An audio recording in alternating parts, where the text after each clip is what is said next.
Skylanders, the game franchise many of us grew up with and some are still right now. There's tons of features about Skylanders that live rent-free in players' heads, but nothing quite like home. And I'm talking about hub worlds. In video games, they're a very important feature to set the tone and get you ready to play the game. Some games just have a menu, some have open worlds. Skylanders seems to be somewhere in between. Skylanders hub worlds are one of the most iconic parts of playing the games. From the ruins in Spyro's adventure, to Flynn's Dread Yacht, multiple Skylanders academies, and the pretty much open world MAP of Imaginators. Everyone remembers who's in them, the music playing, and all the places you can go and explore with your Skylanders. But out of the 6 Skylanders console games, which one is best? How do you even measure that? Let me tell you. Today we're going to be ranking every Skylanders hub world from worst to best. Ranking factors include design, features, and lastly, convenience and usefulness. As always, I'm Victor of Saving Skylands, and I make lots of Skylanders content. Even without anything new from the franchise, I still love to talk about it. So if you enjoy it, consider subscribing, and if you like this video, maybe Skylanders will return one day. Let's get into the video. Before we start, I want to give a special shout out to all of our channel members. Thank you guys for supporting the channel and always bringing the energy in streams and comment sections. Love you guys. We'll be going through each category, game by game, and rating out of 5. Points will be rounded up and ranked at the end. Starting off with design. When looking at the designs of each hub, we'll be judging only on the layout of the world as if there's no NPC characters in it. NPCs will be a part of the features category. First, we're brought to the ruins in Spyro's adventure. The ruins is probably the most nostalgic thing about Skylanders ever for me. As a kid, just flying around, seeing almost every NPC from the story in their own little areas, the soft theme music playing in the background, and seeing the completed core of light really hits me in my feels these days. Design-wise, the ruins is how it should be. It's peaceful, quiet, and not a lot going on. The simplicity is what makes this hub beautiful. Even though it is a rather large area to explore with not a lot going on, I really don't mind that. The main spawn area is right in front of the core of light. Throughout the story, every time you complete a level containing a piece for it, it becomes more and more complete. This area is mostly grass and rubble, but as you progress through the story, more is added, such as the giant vine stalk next to Arbo for the life element levels, to the far viewer that Hugo uses to help find the eternal sources. Also in this area, if you own adventure packs, a couple will spawn here. Darklight Crypt can be found behind the rubble, and Dragon's Peak is atop a little hill past Persephone. Journey down the stairs to the concrete section where you can find the water that any flying or swimming character can explore. Pirate Sea's ship and the Empire of Ice's castle are along the edge. Also in the lower section is the beach. The beach is small and doesn't offer too much other than some shiny black pearls. I wonder what they do. Travel along the train tracks back up to the core of light, and that's the whole hub world. The ruins may be impacted by nostalgia, but design-wise, I do believe it is perfect. By the end of the game, almost everyone you meet ends up here, and brings something from each level to fill out the entire world in their own little way. That's why it's a 5 out of 5. The Dread Yacht is iconic in Skylanders. It appears in almost every game after Spyro's adventure, but for its design, it's not my favorite. I wish it had more of a home world where it would land in between levels or maybe at the end of the game to wrap everything all together. Once again, ignoring NPCs, there's really not much here. It's a boat. Yes, it has a catchy theme playing, but there's not much to explain here. Yet, I'ma do it. When your Skylanders spawn in, they're on the deck of the ship. Here you can go up to the captain's quarters and explore 6 other areas. Sitting in the top left is Persephone's room, bottom left is the turret room, top right is Callie's room with the Lecatron wheels, bottom right is Flynn's cabin with the ship editor feature, I'll explain later. Hiding at the bottom of the ship is Hatterson's galley, which a lot of players don't know exists. Going back up the steps is the 6th area, the access tower. This leads you to the game room, crane deck, and crow's nest, where you can get a good look at the ship. Now before I say my rating, I gotta cover my butt a little bit from angry comments. But if you remove nostalgia and the features from this hub, it makes it extremely blah. It's the only of all the hub worlds in Skylanders that isn't really a world. World is the key word there. So the Dread Yacht gets a 2 out of 5 for design. Woodburrow is probably one of the most controversial areas in all of Skylanders. After the first 2 games, they chose to take us somewhere completely different with hardly any of our previous friends, but it works pretty well. Everything about Woodburrow is very different than a previous games. It's bright, colorful, and lively. 3 things Giants and Spyro's Adventure hubs didn't do at all. Woodburrow is honestly beautiful and is very interesting. It has a ton of areas to explore, and there's always good reason or reward for going there. The spawn area is at the entrance of the little city, where you can go multiple directions. Right leads you to the upgrade pod and training dummies. If you have the Tower of Time expansion pack, it will also spawn here. Down the steps is a little area that leads you to the peaceful little fishing hole. Heading back up past Tibbet is the turret, just like in Giants, gets used for maybe one level and that's about it. Into the Great Hollow is where the Chiefess is located. To the left side of the map is Snagglescale's Arena and Tuck's Shop. Then Flynn's new Dread Yacht, Sharpfin's Ship, Sheepwreck Island's Adventure Pack, and Eon. The last location is way up top. It has a nice jump pad that tosses you into the center of the pool in Woodburrow. What it does, you'll find out later.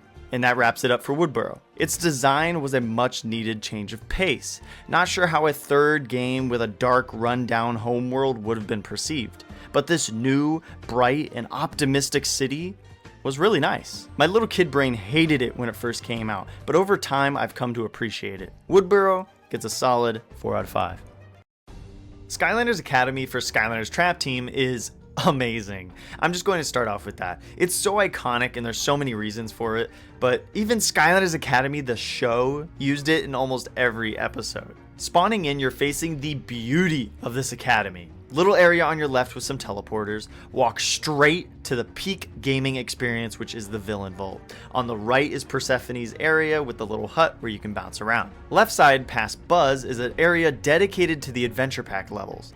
Now, after this, it gets a little nuts. Now, a lot of this is going to be covered in the features category, but just know there's a ton of little areas in this world that even I didn't know half of them existed until making this video. So if you get the chance, go through and find all these secret areas. It's well worth it. Entering the actual academy is Brock on the left and Mags on the right.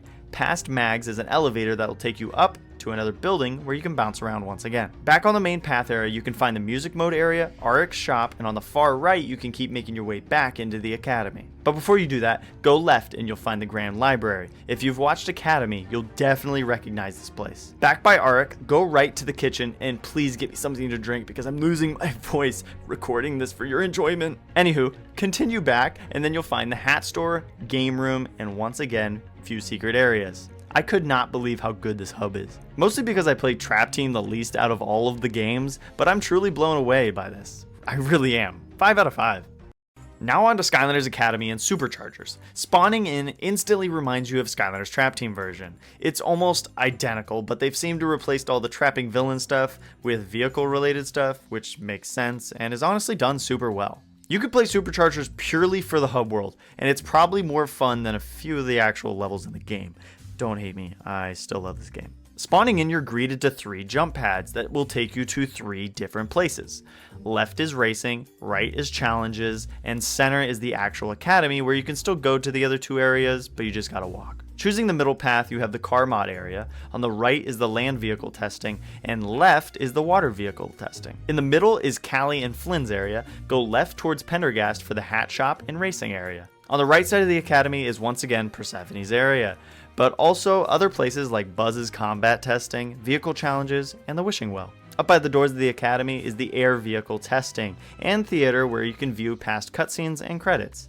Inside the academy is Eon. Go right and bounce up to find Chaos's room and also the now destroyed Core of Light. Superchargers took a big risk sort of copying Trap Team, but they made it their own and it worked out super well. Easy, 5 out of 5. The map, or MAP, whatever you want to call it. Skylanders Imaginators took everything Skylanders had done and did the opposite. And one big thing is the MAP. It's kind of open world, but kind of not. It's somewhere in between. Everything is here. Unlike previous games that had adventure packs be the only level actually appear, Imaginators has every level, Sensei Realm, and even the arena on the map. So the big question is it designed well? You spawn in right next to our favorite NPC, Brain.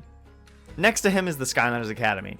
Here's the condensed version of the previous Academy, but everything cool and fun taken out. On Brain's right is the Card Shack. Now, there's a lot, so I'm going to break it down by telling you where to go and what levels are there. Straight down is Mushroom River, Fizzland, and the Undead Realm.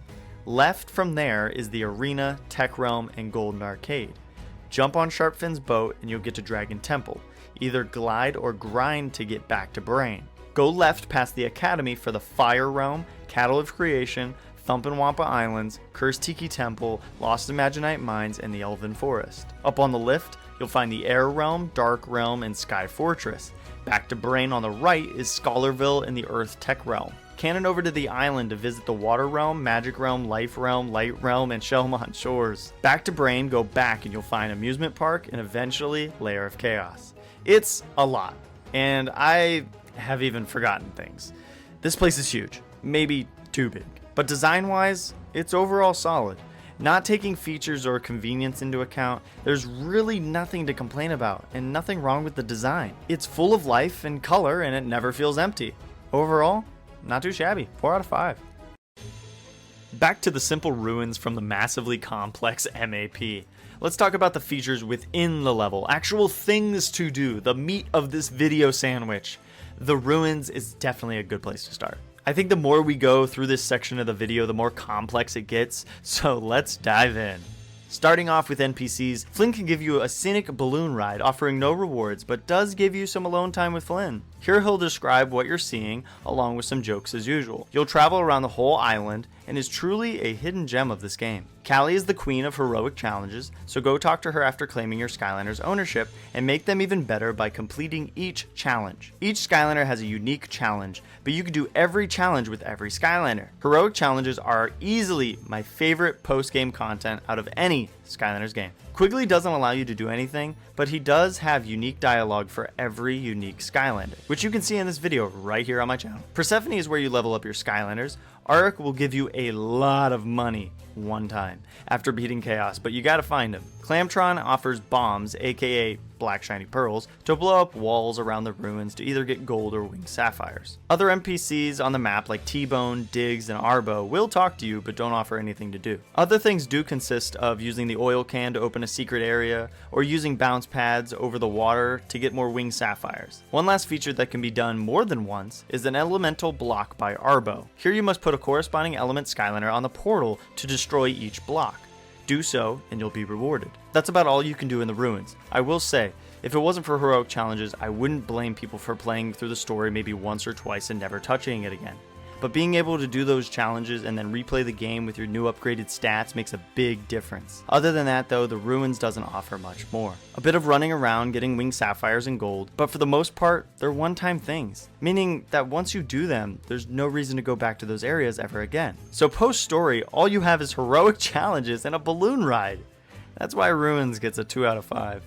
Back on our favorite pilot ship, we have a bit more to do. Callie is the GOAT still and still offers heroic challenges, and even with new ones for Giants characters. Brock brings an all-new arena. Here are 21 unique arena challenges that you can test your skills with enemies, and sometimes extremely tough challenges like the one-hit challenge. Flynn no longer takes you on a balloon ride, but stand next to him for the groove machine. You stand next to it with your Skylander, and your Skylander will jam out in their own unique way. Ermit talks about clouds. Persephone is in her cabin ready to help you upgrade once again. Hatterson, well, offers you to buy hats. Arik has an actual shop where now you can buy heroic challenges, hats, keys, and Skystone cheats. You can face off with Dreadbeard at any time for a game of Skystones as well. As for non-NPC activities, you could shoot in the turret for gold, customize the Dread Yacht's looks via legendary treasures. Once you're done, you can fly around the ship and see the improvements you've made to the rust bucket Flynn loves so much. In Callie's room is the Luckatron wheel.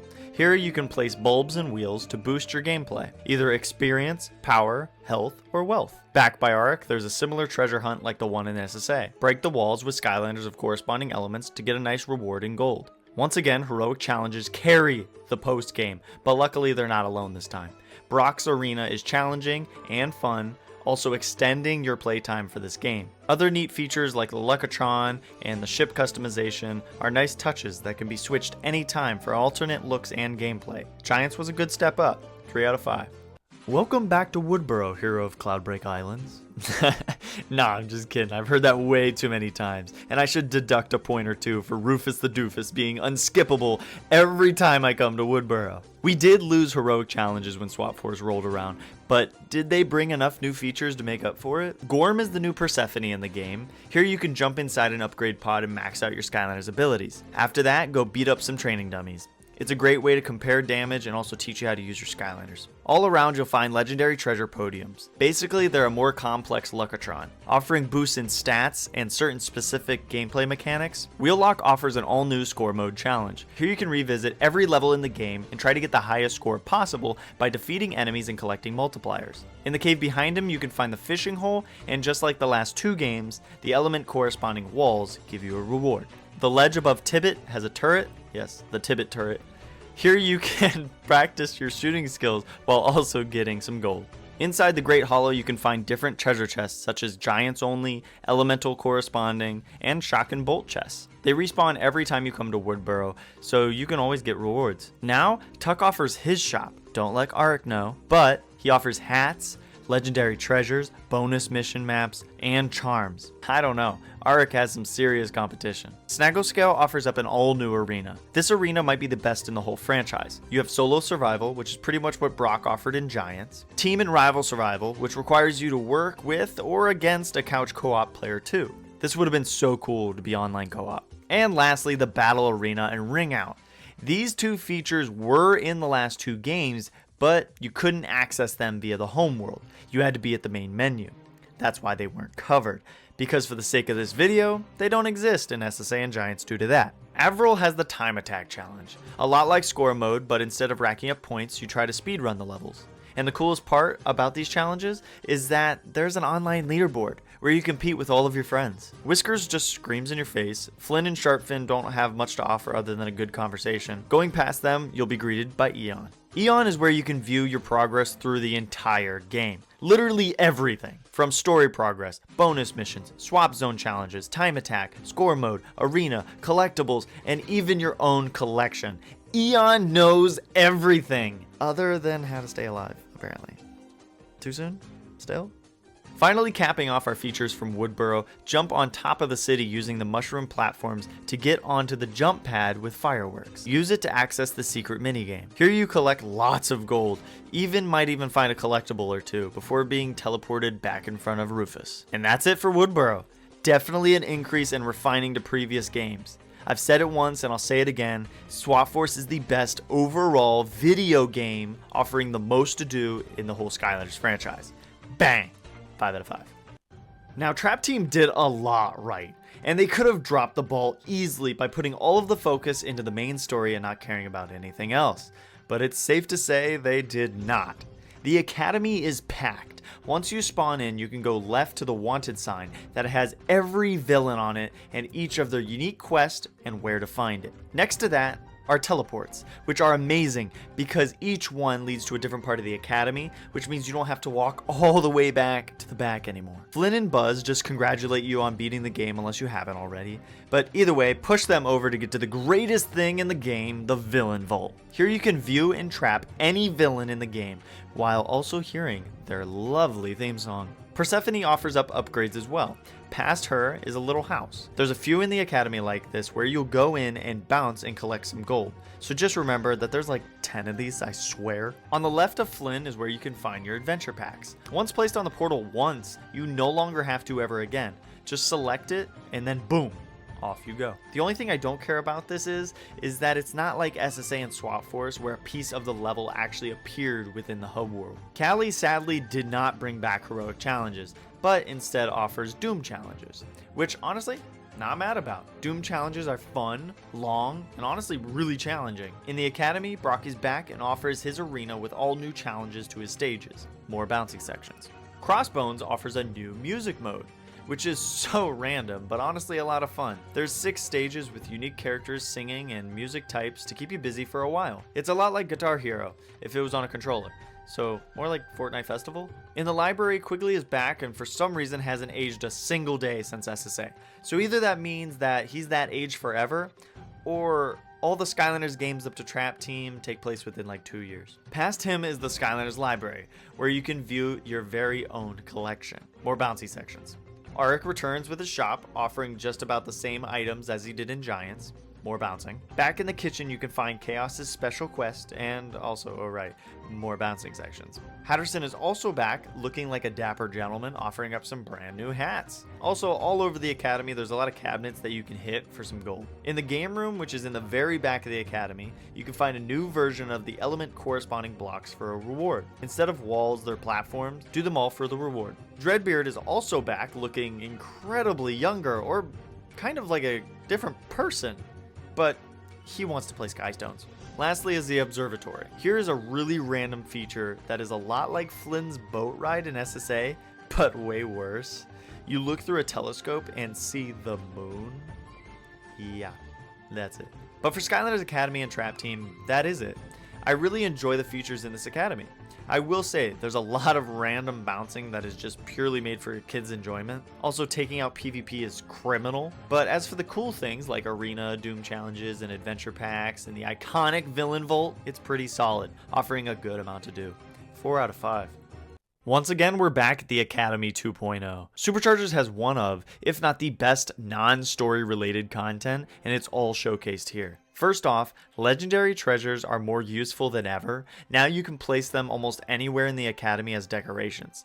Not only do they look cool, but they give you tons of gold and sometimes other collectibles as well. For vehicle related activities, you have air, land, and sea training areas where you can practice and level up your vehicles. You can spawn in endless enemies, test out your maneuvering skills for all of your vehicles. And when you're done, talk to Sharpfin's crew to level up, customize, and max out your vehicles. Next, we have vehicle elemental gates. Here are short and sweet challenges that you must have the matching vehicle element to enter, just like normal elemental gates in Skylanders, but now complete these sometimes pretty difficult challenges for a big XP reward to help level up your Skylanders. Lastly, and most importantly, Pandergast. Here is where you can race in many different cups and lots of tracks for rewards every single time. Sure, the racing controls aren't on par with Mario Kart, but hey, they're still pretty good. Next to Pandergast was the introduction of microtransactions into Skylanders.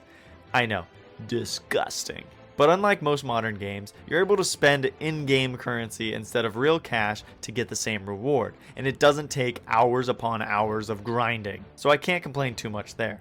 They mostly offer cosmetic items, but also some new attack abilities for online and offline racing. On to non-vehicle features. Persephone is back once again, offering upgrades for your Skylanders. Flynn stands there and tells you he's proud of you most of the time. And Callie is where you can view which of your friends are currently online playing. This is where they finally brought online multiplayer. Yes, most times it takes a while to get it actually working, and I'd rather have co-op in literally any other Skylanders game, but it's super cool and makes for some amazing and hilarious gameplay. Hugo and Tessa are the post-story content king and queen for Superchargers. They offer a new challenge every single day. Still to this day, every time you log in, there's something new to do. From defeating bosses in Battle Brawl Island to completing certain stars and levels. Always a new change of pace, and makes this game one of the most revisitable. I don't think that's a word, but it is now. Buzz offers challenges for each individual Skylanders and their melee combat. Do them to receive a small boost in stats. Auric is sadly gone, but now there's an actual walk-in hat shop to purchase and equip all new hats, boosting your Skylander stats. In the theater, you can view all unlocked cutscenes and listen to all Chaos records. Once through the actual Academy doors, talk to Eon. Here is some super cool features. First up, we have stats, which show tons of play stats, including Skylanders and vehicles owned, locks picked, hats collected, and so many more. Definitely a feature I wish was in every game. Next is powers. There's a total of 75 levels for your Portal Master rank. Each level offers you to choose a power. Most are related to vehicles' speed, armor, and strength, and the same thing for Skylanders. But at level 74 is the greatest thing at all of Skylanders. The ability to swap upgrade paths via talking to Persephone. This means no more resetting your Skylanders just to test the other path. Anytime after unlocking this, you can talk to Persephone and switch paths. Once you buy both paths, you can freely switch anytime you talk to her. It's amazing, and honestly the biggest reason I even load up this game. Next is emblems. Emblems are progress trackers for many things in the game. For each tier you unlock, gives you Stardust, which increases your Portal Master rank. Lastly is the collection. Here's where you can view everything you own, from vehicles, Skylanders, to even magic items and traps. There's a couple places you can play Skystones in the Academy as well. One is the theater, and the other is Chaos's room. Beat him to unlock his crown. Superchargers took everything great about the game and packed it into the Academy extremely well. 5 out of 5.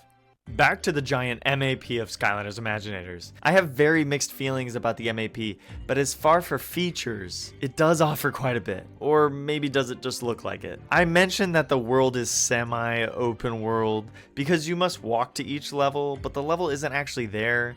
Either way, you need a loading screen to get to it. Imaginators doesn't have many levels, but it fills out the MAP with a Sensei realm for each element, taking up about half of the levels in the game. Also had 4 adventure packs, 2 exclusively unlocked by owning Skylanders Robo and Wildstorm. The Academy has returned in a worse for wear shape. Going from absolute peak in Superchargers and Trap Team to this is just sad. Inside the Academy are some familiar faces that are all sadly useless in the game. Flynn just stands there, and when you talk to him, he just asks you to leave. Buzz just tells you to spawn in training dummies for you to spar with, which are pointless when you have surprise attacks with actual combat everywhere else. Persephone is also here to upgrade your Skylanders as usual, which for the first time is not needed because you can upgrade your Skylanders via the pause menu. Hugo wants books that are found around the MAP in exchange for chests, and Eon just pops up a menu to show you your progress throughout the game. Frames and selfies are actually neat and the only thing I find useful in the whole Academy. Frames are the equivalent of legendary treasures from past games, and placing them with a selfie in the Academy grants a boost in stats for that corresponding battle class. Battle Arena is back. Sort of. Well, it's not like anything we've had before. There's no more challenges like what Brock or Snagglescale offered. Instead, there's 3 waves of enemies you must defeat to be rewarded for some gold and an Imaginite chest. It's the same stage every time, which can and will get boring after a few waves, but at least the enemies change. It's definitely a good place to test your skills, but isn't always fair due to how small the arena is. Brain, after the story is done, stays on the map forever. Isn't that great? Anyways, he always offers up some new options for side missions, but after you've done them all at least once, they just repeat and then they get stale. As long as you're not playing on the Nintendo Switch version, you'll have access to the racing. Probably the best way Skylanders as a franchise has ever incorporated a past gimmick into the new game, giving quests and also a whole racing mode practically copy and pasted from Superchargers. It's great and plays the same, so definitely a positive addition. If you are playing on the Switch, sadly, for some reason, this isn't a thing. Instead, Pendergast is replaced by Wendell. Yeah, that guy from the 3DS versions. Talking to him allows you to save your Skylanders data from within the game back to the figure. Quirky, but so is Imaginators being on the Switch. Rats can be found on the map. Chase one around for a little bit until they dig a hole. Go into it, and it'll unlock a secret level and an area for some gold and sometimes some chests. I think the best thing about the whole MAP is the fact that there are enemies. It really adds life to the MAP, and I wish it would have been there throughout all of the games. I don't care for how it sucks you into a surprise attack area that no longer feels like the MAP, but it's still really neat to always be on your toes and avoid running into these on Nightmare mode. Otherwise, they're a great source for XP due to the large enemies. Lastly, all over the place are secret areas. They can be accessed via wings, cannons, bombs, or even grind rails to get Imaginite chests, gold, and massive amounts of XP to level up your Skylanders. Overall, the MAP in Imaginators was very different from any hub we have ever had in Skylanders. It may seem tedious at times if you're looking for a certain something, but overall, it's pretty packed with life and things to do. 3 out of 5. Now making our last trip around the hub worlds is time to talk about convenience and usefulness of each world. How user-friendly is the hub world is the real question here. Is it easy and not tedious to get where you want to go? And is it even worth going to? The ruins is simple and sweet. There's not much here to have to go to in general. There's a couple of areas where you need a Skylander that can travel over water, like the one bounce pad to a winged sapphire and the Empire of Ice level, but everything else is pretty centrally located. Once you blow up some walls and collect all there is to collect, you only ever talk to Persephone and Callie, and they're practically right next to each other. Everything has a purpose in the ruins. There may not be much here, but it's simple and efficient. 4 out of 5. If you thought the ruins was efficient, the Dread Yacht will blow you away. Every feature in this hub is extremely close to one another and also is separated by their own platforms or even better, whole rooms. It may be the smallest hub in this video, but wow, it's the most user-friendly and time efficient. I have never had a time where I find myself going, ugh, I gotta go find this person or this place, because it is all right there. It is perfect. 5 out of 5. Woodboro is where Skylanders as a franchise decided, let's be more than just a place a toy on a portal to play, and more into the actual gamer's experience. There's a lot in Woodboro that is so much fun and adds a ton of depth into the game. But besides the upgrade pod, shop, treasure podiums, and little quirky things like the secret whirlpool and the fishing areas, it's sadly pointless to talk to most of the NPCs here. They either offer nothing, or what they do can be accessed via the start menu. This even made the return of the great Eon useless, because you could see everything he shows in the start menu. I think this is probably the biggest reason why we never felt connected to some of these new characters, because we never actually needed to interact with them. 3 out of 5. Skylanders Trap Team is the game. It may not be my personal favorite, but there's no denying how amazing this game is. I wish I could live in this academy. Everything I need is here. Almost every single place has a purpose within the academy. I mean, the only gripe I have is maybe that the further you go back into the academy, the more pointless it feels and the rooms feel empty. Sometimes they feel really empty, or just have a random bouncing section. But hey, it's meant for kids, and I remember just bouncing around collecting gold too. Also, being able to place collected legendary treasures around the academy is just amazing. While making this video, I thought Woodboro was going to run away with it, but after looking so deeply, I think this one or the Dread Yacht takes the cake for me. There are some things that can be accessed via the pause menus like adventure pack levels or your collection, but they incorporated them so well into the academy, I still use the podiums instead. I don't blame the creators of the show for using it, because this academy is just damn near perfect. 4 out of 5. I cannot believe how much I love the Academy and Superchargers. This hub is so user-friendly, it put bounce pads to areas so you don't even have to walk if you don't feel like it. Having little experience-enhancing features like that are just so amazing. Add on that everything here is so useful, honestly more useful than ever. Everyone and everything has a purpose here, other than like Flynn and Sharpfin, but they did enough during the story, so I don't care. Everyone else brings this place to life. Talking to each one brings on a new adventure, and it's not just a task on a screen, it's actual dialogue. I want to do it, which is an amazing thing, especially after the main story is done. I was going to take a half or even a full point off for the introduction of microtransactions, but they saved themselves by making them, buyable with in-game currency. It may have been my least favorite game growing up, but over the years, I have realized how much love and care they put into Superchargers. If only they stopped there. But 5 out of 5. The MAP is the worst. I don't know what these rankings will say, but it is what it is. Having to run around and find each level is terrible. If it was open world and there was a payoff for walking across the world, it would be well worth it. But instead you get slapped in the face with a loading screen. I will say this. I've played on 4 different consoles and they all run great. And everything does what it's supposed to, but it has no charm. No matter how much I play this game, it's like I'm in a stranger's house and I want to go home. I don't know where anything's at and I want to walk around like an idiot to find it. They also made Persephone useless, which is such a wild choice. Little things like that is why I feel no Skylanders magic when I play Imaginators. Imaginators feels like the shell of a game having all the good things in life sucked right out of it. It may be useful, but holy moly, it's the opposite of user-friendly and convenient. 2 out of 5. Alrighty, now that we're done, it is time to tally up the scores and figure out which Skylanders hub world is the best. Of course, this is all based off of my opinion and my experiences, but as always, let me know your thoughts in the comments below. So here on screen, you can see the final scores for every game for each category. Go ahead and take a good look real quick before we put them all together and the ranking can begin.